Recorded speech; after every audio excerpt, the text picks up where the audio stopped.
What's going on, guys? Atsu here, and yes, that is a bit of a switch up on the intro. From this point onwards, I want to be introducing my videos with my own name, Atsu, so I will be saying what's going on, guys. Atsu here from this point onwards. There might be some videos coming out later down the line which has AsianGuy in. Just know that those were recorded in the past, but from here onwards, please do call me Atsu. It's still okay to call me AsianGuy, but I just been thinking to myself, especially when I receive like business emails, how weird it must feel for someone to call me AsianGuy and be like, hello AsianGuy, we have a business proposition for you. Or maybe someone's like, hey AsianGuy, and they're like, wait, actually that kind of sounds a little bit racist. When it's not racist, it's just what I go by. But I think it would be better to go by Atsu from now onwards. But today is actually going to be a real Genshin Monday, guys. I haven't done a Genshin Monday in a very long time because the schedule has been busy and because I've been pretty stressed slash depressed as well. As you can see, guys, I've got a pimple here and I've got a pimple here. Luckily, if I move back, it's harder for you guys to see the pimples, but the stress pimples are coming out. So what are we going to be doing today? Today, I felt like it would be nice because a lot of the times I'm able to connect with you guys on Twitch, but most of you guys probably don't actually come to my Twitch or watch my Twitch, which is absolutely a-okay. I wanted more of an opportunity to, you know, kind of just flesh out who I am, as well as help you guys understand the things I like, the things I do in my spare time, what goes on in a content creator's mind, and what I will be doing on this channel, or what I'll be doing on my Twitch channel from here on onwards. So I will be farming towards Ayato. I may or may not have seen something about Ayato, but regardless of that, there will be a domain I want to farm in the name of not only just Ayato, but all my Hydro DPS characters and my Cryo DPS characters, especially for Kaya, because I want to be leveling up Kaya. Now, the team here that you see on the right-hand side, guys, is Zhongli, Yae Miko, Official, and Yunjin, and this is just purely for a friendship farming team. Yae Miko is 90, Official is only level 80, but almost friendship level 10, and Yunjin is 7 out of 10 friendship, only level 9 at the moment, but she'll get to level 90 one day. Trust me, she will get to level 90 one day. Believe in the process. So let us begin. So for those of you who don't know what Genshin Monday is, because again, I haven't done Genshin Monday in a very long time.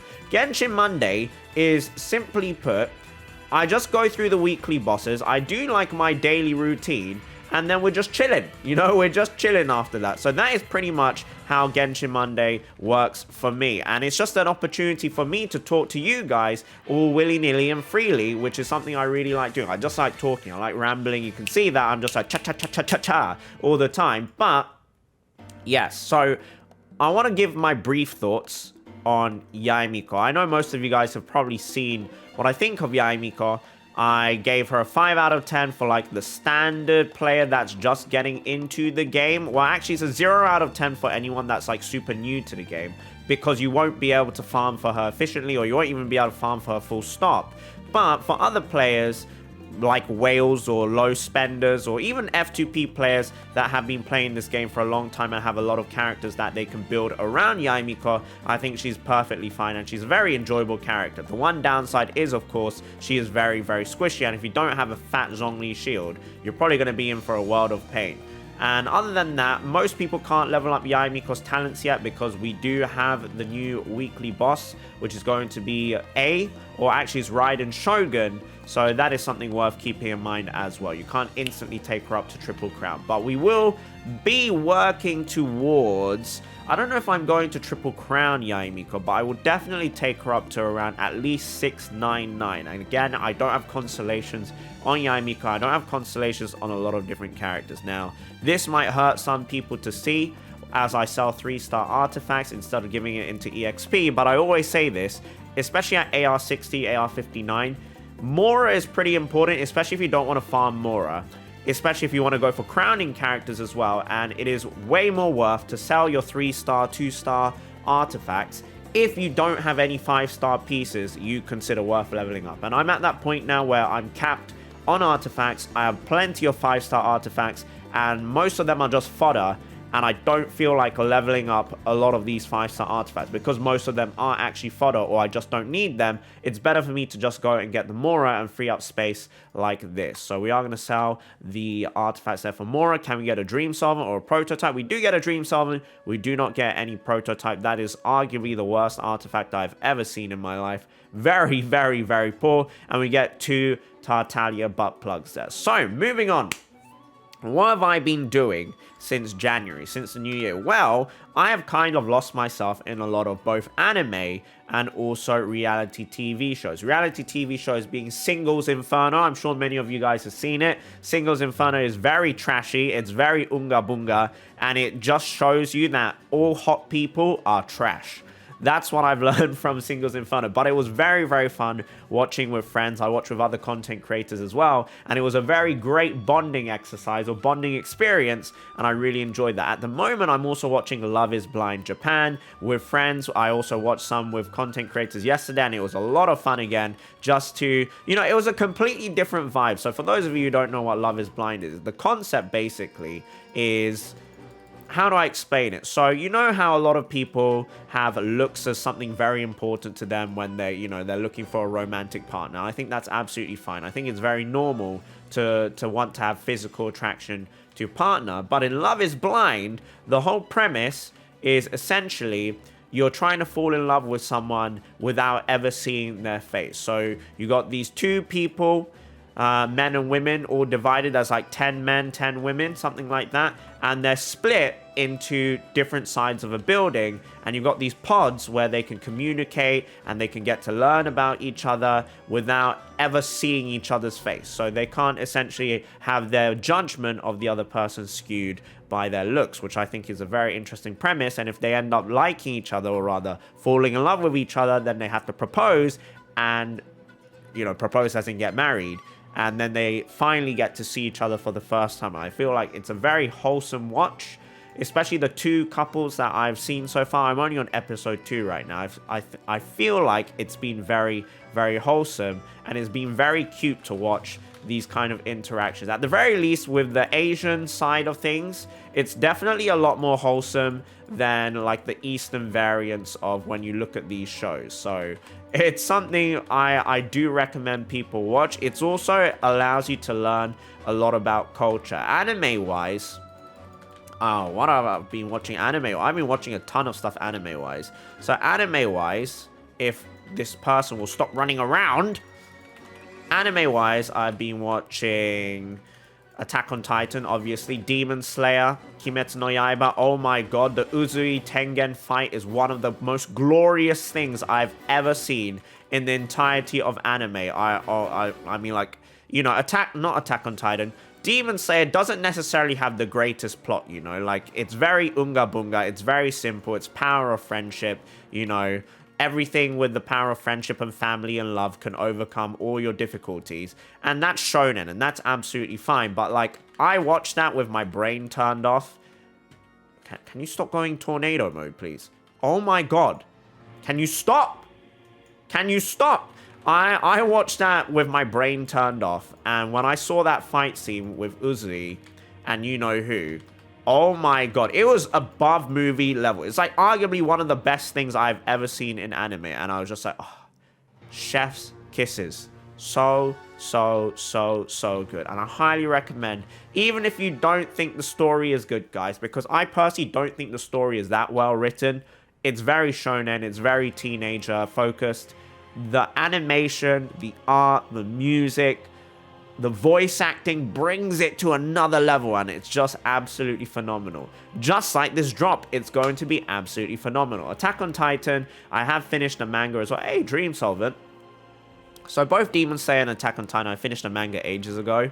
So I already know what happens, but I'm basically just there for the voice acting, the music, how the anime elevates the source material to a new level. So that's something I have been watching. I've also been watching Dress Up Darling. I've been watching 86, Komi-san Can't Communicate. I've been watching Ranking of Kings with Bojji-sama, which is like the sleeper hit of the season. A lot of people will never watch Ranking of Kings because it doesn't look like aesthetically pleasing to them, or it's just not very mainstream. But I would say anyone that has watched it would definitely put it in their top 3 for this season, if not their top 1. It's a very, very wholesome coming of age anime about a child who can't speak or hear, and how he has to become the #1 king in this world where there's a whole ranking system between who is the best king for their kingdoms. And, you know, it's just a very wholesome story, and I don't really want to spoil anything, so I won't go too much into it. What else have I been watching this season?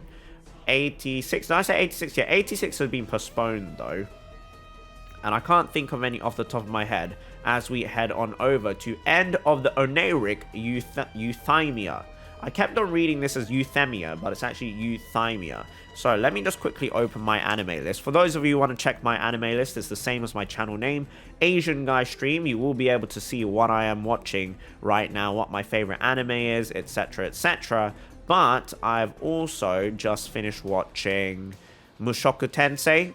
Pretty good isekai, really enjoyed that one as well, although it was a little bit, you know, it's a little bit ecchi here and there, where I thought, you know, it's not really necessary to put this in, but, you know, everyone has their different tastes. Isekai is becoming more popular in Japan, but anime talk aside, I've also been watching Blue Period as well. I've also read the manga for Blue Period, so, yeah.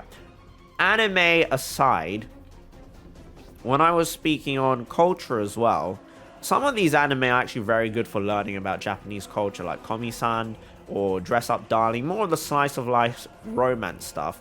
But when I was speaking about culture earlier, the other thing I've been doing is I've been trying to learn other languages. So I've actually been trying to learn Tagalog. And for those of you who are new to my stream, there is a very, very big group of a Filipino demographic in my audience, both on YouTube and on stream. And if you ever hear me say putanina gang, guys, I mean it in a friendly fashion. I know everyone on my stream knows it's like not serious and that, you know, it's a word that everyone just throws around. But for those of you on YouTube who are like, whoa, where did Atsu learn that word? I do actually have some Filipino friends and they always throw that word around. But also in my audience, you guys also throw that word around all the time. But yes, you know, I just want to say, mahal kita putanina gang. And yeah, maraming salamat for all the support. So yeah, I do want to learn a little bit more Filipino because they are my second biggest demographic. My largest demographic is from the United States. So it's USA, Philippines, I think Indonesia. Oh, right, then relax, relax. You know what? Relax, I'm talking here. So, as I was saying, my demographics, let me actually just pull them up and read them out for you guys. So my demographics are, USA is the biggest, Philippines is the second biggest, India is the third biggest, then Malaysia, then Indonesia. That is the top 5. And then United Kingdom is 6th, Canada is 7th, Germany is 8th, Australia is 9th, and Singapore is 10th. And then very closely to like around 8th to like 20th, they're all very, very close demographic size-wise. We've got Poland, Italy, Brazil, Vietnam, Netherlands, Saudi Arabia, France, Thailand, Turkey, UAE, Romania, Sweden, Russia, Spain, Hong Kong, Mexico. There's a lot of, you know, we've got a very, very global audience. And one of the best ways to connect with that is by showing an appreciation of language and culture. And language is something that I would always advise, guys, if you don't know what you want to do with your subjects and what subjects you want to take, language, you cannot lose with language. There will always be a time in the future where you can flex language, or being able to speak different languages will be really, really cool or really, really appreciated. And that is definitely the truth. Especially when I like speak German, a lot of people are shocked that I can speak a little bit of German. You know, wie geht's, alles gut, you know, willkommen zu meinem Stream is what I always like to say to people who tune into my stream, especially when I see they have like a German name. I'm like, oh, it's time to flex a little bit of German. So I like doing that. And Philippine, or rather Tagalog, is something I definitely want to do with that as well. Like, I want to be able to speak a little bit of Tagalog just to show my appreciation, and also just to have another way to connect with that side of my audience. So I'm trying to actually concentrate here because I don't want to get clapped. Now this boss, I know a lot of people are finding this boss relatively difficult, and I don't blame you because it is not easy. Whoa, what do you think you're doing? What do you think you're doing? Wait, am I hitting? What just happened? Oh, she went evolution. She went full evolution. Okay, that's fine. All right, we'll put that down. We'll put that down. Actually, I probably should have used this. I have a question, actually, is can you iframe her death attack, like her one-shot death hit, with an alt animation? I know you can block it by using Electro, but I have no idea. Oh. Okay. Okay. Yes. Wow, we instantly broke it. Oh, I don't know where I'm coming from. Nice. Unlucky bozo. Right, now this shield is very, very difficult to break, guys. I've just realized what a terrible task I've set myself up to do because of how difficult this shield is to break using only Electro. So I may have picked a bad team for this. So you know what? I'm just going to leave the domain. I'm going to switch the team so that we have a bit of pyro in here. Let's drop Bennett into this party because as you can see, with 2 Electro characters, a Zhongli and a level 9 Yun Jin, I'm not actually getting anywhere. So if we can, you know what, let's go with Ganyu instead. Ganyu does a lot more damage. So yes, let's speed things up here. But yeah, as I was talking, I want to learn more Tagalog. So if you guys have any, if you would like to help me learn, please do head on over to my stream. Especially if I do morning streams, I'm always trying to learn a bit of Tagalog at the start of my streams now, because that is when the Putanina gang arrives the most. Asia-friendly times. Oh my god! Oh my god, Ganyu changing everything here. My goodness. Alright, let's break that one. Okay. Let's break that one. Is there a way to tell, by the way, which one's the real one? Or is it just RNG? Wow, I actually lost. I lost the RNG. That's mad. Where are you? Hello? Oh my god, I missed. Is there a way to tell, guys? If there is, please let me know if there is a way to tell which one she is. Okay. Okay. Okay, that's fine. That's fine. Okay, that's fine. Oh, she broke my shield. That's okay, though, because we're smacking you now. All right, we'll do this. Down to half HP. You just dodged my ability. That's not very bueno of you. Right, do this, do this, do this, and then we'll do this. And then we'll do this. And then we'll do this. Yes, sir. Yes, sir. Oh, I'm getting clapped. Oh. Oh, Ganyu is dead. Ganyu is dead. Come back to me, Ganyu, please. Oh, nice. We got the shield up already. This ability is so cool. That is so cool. I really, really, really, really hope that we are going to get that in the future. Ah! I really, really hope we are going to get that in the future as like a playable ability. Obviously, it's not going to happen, guys. That's wishful thinking. But you know, we could be cheeky and we can hope for the best. It's possible. Maybe one day, guys. Maybe one day. Maybe one day we'll be able to get something cool like that. Oh, this is the ability where you want to jump over it, huh? So you can actually just stand over these waves with Zhongli, which is pretty cool, I feel. And I think they just drained my energy, which is no bueno. But she is going to be dead here now. Her electro phase is over. Goodbye, bozos. Goodbye, goodbye. This is the end of you. Magatsumi take naru kami no mikoto. Rairun no irazuma tomo. I didn't see the last part there. But there we go. That is the end of it. And I hope you guys enjoyed getting to know me a little bit better with Genshin Monday. And yes, guys, I am going to refill. I apologize. Now, the problem here is I actually don't know how I'm going to stream now that I've used my resin up for the video. So, ooh, okay. Okay, that has potential. That's garbage. We got 2 of these. No Dream Solvent, unfortunately. The first time I did this weekly boss, by the way, I actually got triple drop. So I have 5 of these materials. So I should be able to take Yae Miko up to level 8 or 9. I think level 9, actually, for a certain ability, which is pretty cool. But having said that, guys, that is the end of Genshin Monday. Thank you very, very much to everyone that does watch my videos. I very much appreciate it. These are my pimples over here. Again, mahal kita to the Putanina gang and Palam. I probably mispronounced that.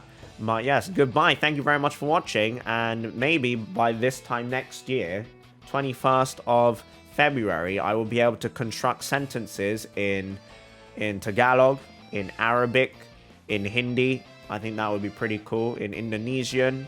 I can already do that in German. I would like to learn Spanish as well, Italian. There's a lot of languages I would like to learn. But yeah, there's a lot of stuff going on in my life. But yes, thank you so much for watching, guys. I hope you enjoyed the video and have a wonderful, wonderful day. I was going to originally farm for my Hydro and Cryo characters in this domain over here.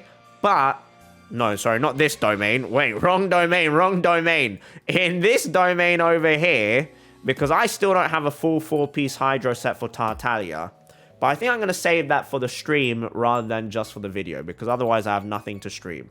So yeah, thank you very much for watching. I might be streaming live at www.twitch.tv/AsianGuy stream. But yes, once again, reminder, I will be introducing my videos as What's Going On, guys, Atsu here from here onwards. So yeah, thank you very much for watching. Bye-bye.